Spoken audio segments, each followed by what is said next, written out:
How to transfer money from bank to Venmo. So basically, if you want to transfer money from your bank to Venmo, it is really so much easier than you can think. So first you have to open the Venmo app from your mobile phone. Then you will have the interface like this.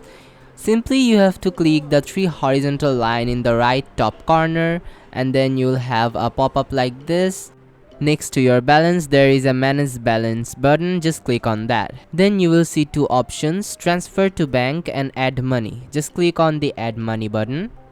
So now in here you have to give the amount of your transferred amount. Just give your amount in here, and then you have to select the select bank button you can see. So just select that. Now in the next page you have to select your bank from here. So just select your bank and proceed to the next step. Just click on the next button. So in this phrase you have to review all of those stuffs that all are good or not. Then click on the add money button, and yeah, you are done.